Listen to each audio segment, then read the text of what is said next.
Hiya guys, Freddy here. Welcome back to another modern RPG thing. Because this time we're going to be looking through the Vault, Rules Compendium Volume 1, for Everyday Heroes. Now, as I mentioned a couple of weeks ago, Dave from Evil Genius Games got in touch and mentioned how they'd watched my videos on their Quick Start guides, the one for Everyday Heroes and the one for the Escape from New York role-playing game. And if you go back to those videos, you'll see how active Evil Genius Games were in the comment section, taking on board what people have suggested, their thoughts about the games. They really are active people, and it was an absolute joy to interact with them.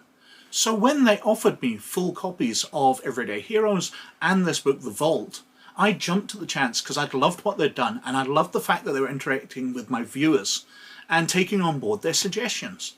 So they were great guys. And I looked through Everyday Heroes a couple of weeks ago. I've still a rules breakdown to come for that. But The Vault is a great book. Let's jump over to the computer desktop and have a look through it. So, this is The Vault Rules Compendium Volume 1 for Everyday Heroes by Evil Genius Games. And this seems to be a selection of extra classes, rules, abilities, monsters, just loads and loads of add-ons that they released during 2023. If we have a look at the back cover straight off, you can see the vault has been breached. Get ready to shift your Everyday Heroes game into overdrive. Evil Genius Games has collected a year's worth of incredible new rules for Everyday Heroes into one amazing compilation. Whether you want to battle gigantic monsters with awesome mechs, live forever as an immortal warrior, tap into the power of ritual magic, play a mutant warrior, mod yourself with cyberware, become a billionaire, or just shoot an incredible array of new weapons, this book is for you. And that's just the tip of the iceberg. There are more than 25 new hero classes within, along with dozens of new backgrounds and professions, the new origin mechanic, and feats galore. GMs have lots of new tools to keep the players on their toes, including more than 100 new NPCs that cover everything from the 300-foot tall living nightmares to angry homeowner with a shotgun. This is your ultimate rules toolbox for building nearly any modern world of adventure that you can imagine. And given that Everyday Heroes is trying to emulate sort of action movies, well, that can be everything from your horror movies, through zombie apocalypse movies, through Mad Max and post-apocalyptic stuff. So the core rules obviously add a lot to put in, and this really adds to it. So if we start flicking through it, we can see the presentation is absolutely lovely. After looking through some older books recently, this is just so eye-catching. It's clear to read, and just exciting. So I really like the graphic design. I've always liked the D20 modern style, but they've carried it on through here, and the production quality is just absolutely lovely. So we've got a table of contents here, going through the different sections, a foreword where they're talking about why this book's come to place. It doesn't say where they drew this from. They do mention that it's stuff that was released in 2023, but I'm not sure where they released it. Was it their website? Was there a monthly magazine they were doing? Was it from smaller zines? I don't know, but it's nice stuff. They also mention as we get into it that they've made some changes to it, obviously to make it all compatible from wherever it was released. When it was released, they weren't really thinking about how compatible it was with each other. It was obviously all compatible with the main rules at the time, but they've put a lot of work into this to make sure you can use any of it together. So if you want to use Giant Mecha along with the mutants, you're not going to find any conflicts in the rules and game-breaking mechanics in there. So how it's organised.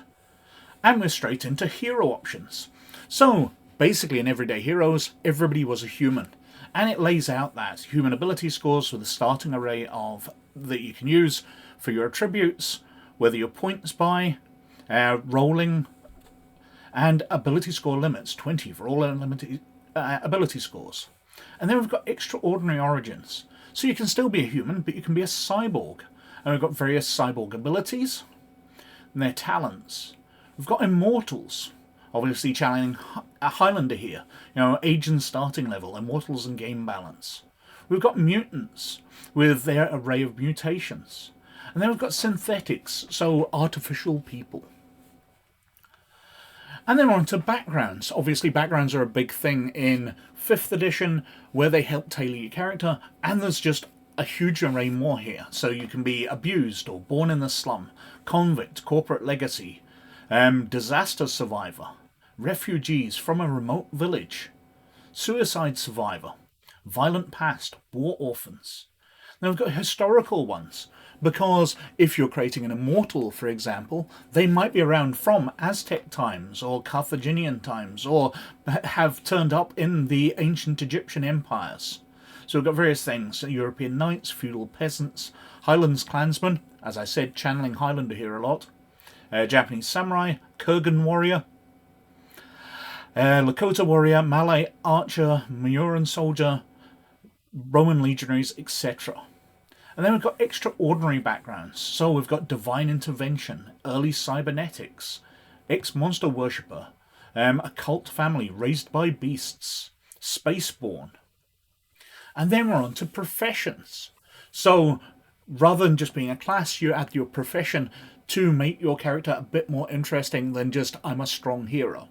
So we've got aid workers, antiquarians, arms dealers, just loads and loads here: cult leaders, flight attendants, gang soldiers, mercenary soldiers, occultists, rat catcher, reminds me of Warhammer Fantasy Roleplay, senior advisors, special forces operatives, war photographers.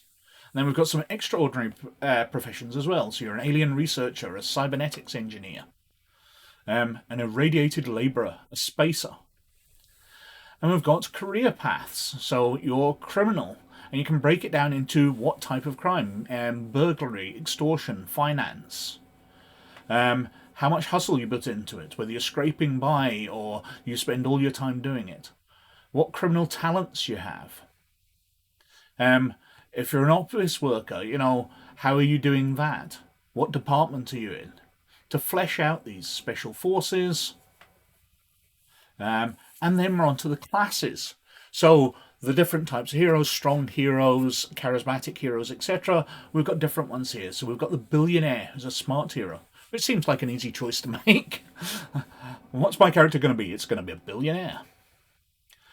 Brutal warrior, combat engineer, combat medic, combat scouts, commanders, field researchers, graceful warrior, gutter rat, motorhead, a networker, spies, street warriors, strategists, survivalists.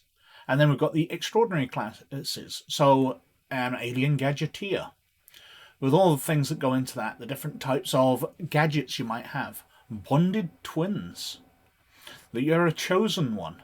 So maybe a bit of Buffy the Vampire Slayer in there. Different gifts they can have. Cyber modder, so somebody who has cybernetic augmentations. A mind doctor. Monster hunter. A mutant giant strong hero. Mutant psychic. Mutant shapeshifter. A soothsayer. And what's this? Bonus class content, an everyday hero, any hero.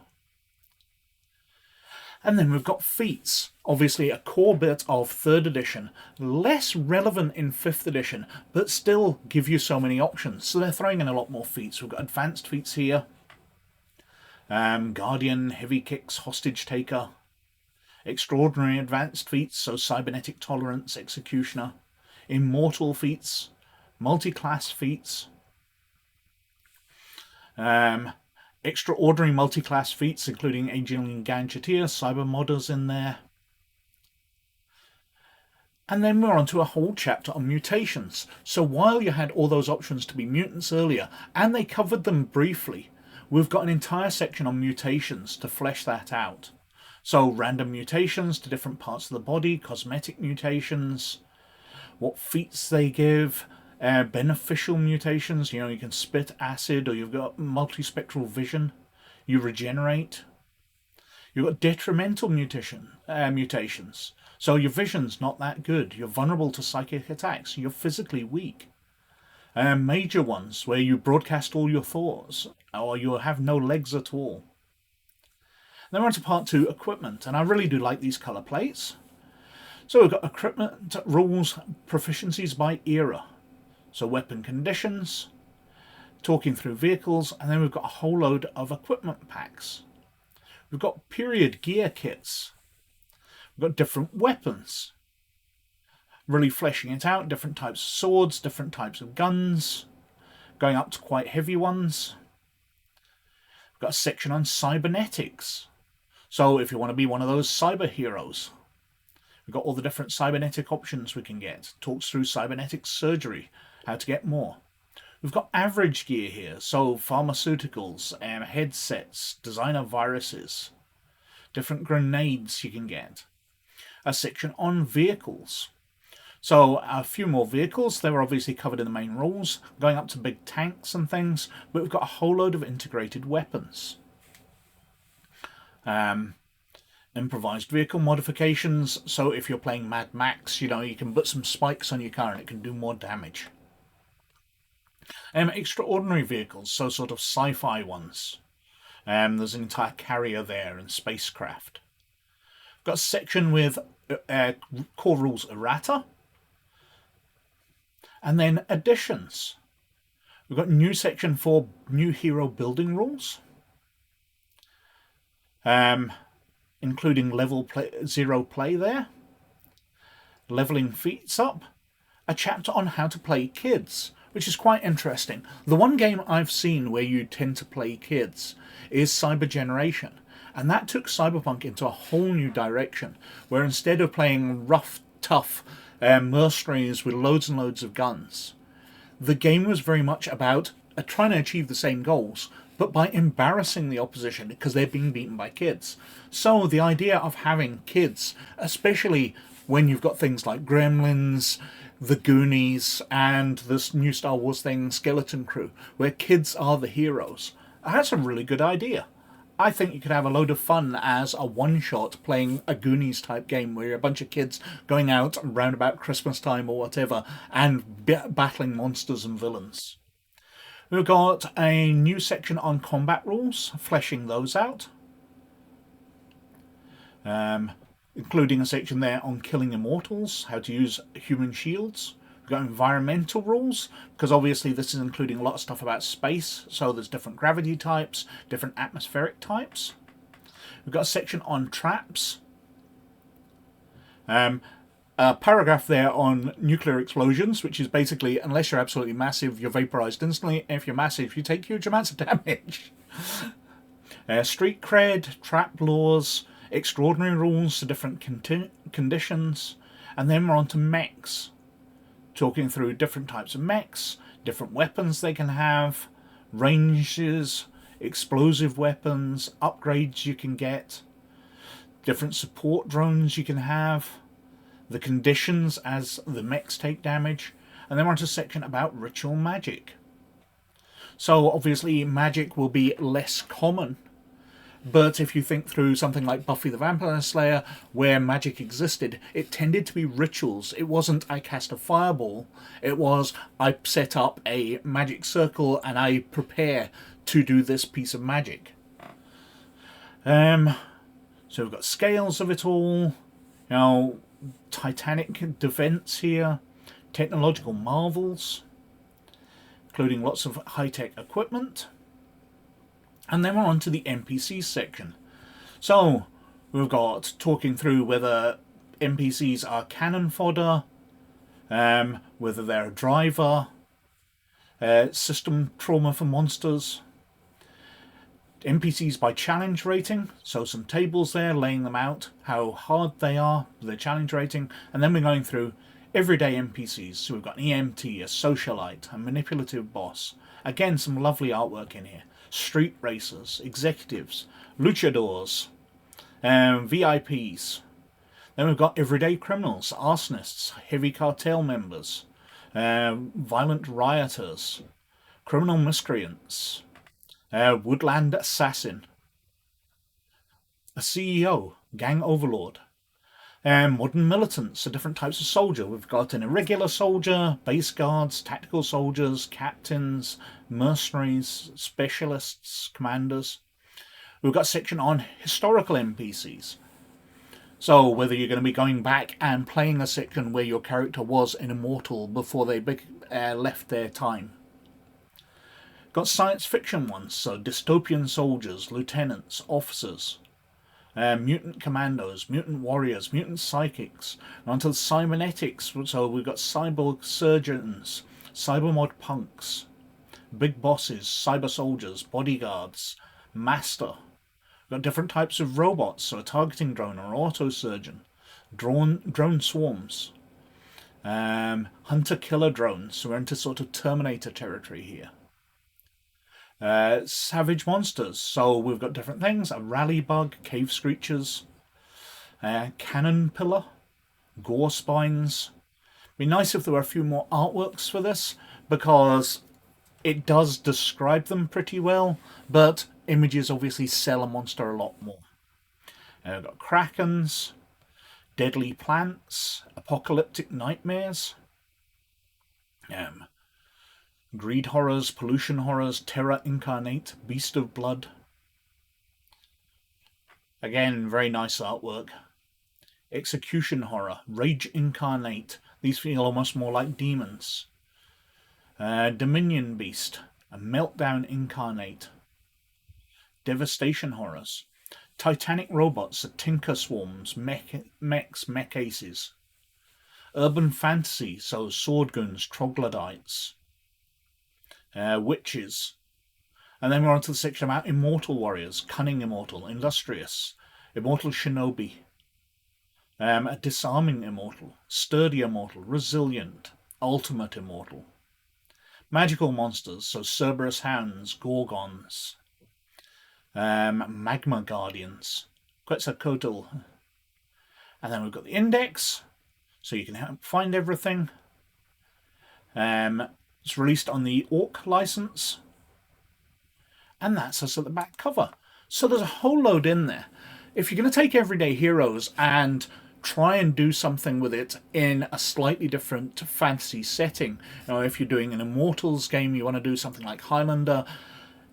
If you want to do a science fiction game, this is all in here. Where I see it most useful is if you're doing a Monster of the Week type game, like something like Buffy the Vampire Slayer, where they might be going up against a cyborg one week, where they might be going up against an ancient demon another week, where they might be going up against an immortal who's been around for centuries the next week. I think the variety of things in here would make a very, very interesting selection to choose from to put into a Monster of the Week type game. As well as that, there's nice add-ons to the rules. I really, really like it. There's a whole load in here. So that was The Vault Volume 1. And it's a great book. I have to say, what it reminds me most of is Dungeon Master's Guides, especially the ones since 2nd edition. We've got all the rules, player character classes, etc. in Everyday Heroes itself, along with everything you need to run a game, much as you do in the player's handbooks of all the more recent versions of Dungeons & Dragons. But the Dungeon Master's Guide for Dungeons & Dragons and this Vault Rules Compendium has all the extra stuff in it. It's got extra monsters in it, it's got extra classes in it, it's got extra rules in it, extra vehicles in it, so much to build on your campaign. And handy extra rules for little situations which might arrive, which aren't part of the core game. Very, very useful stuff, in the same way that Dungeon Master's Guides aren't essential, you can run the game without them, but they are super handy to have. So I was very, very impressed with this book. Anyway, as usual, I think I've been wittering on for quite long enough, so thank you very much for watching. As always, most of all, you look after yourselves, and I'll catch you later. Bye now.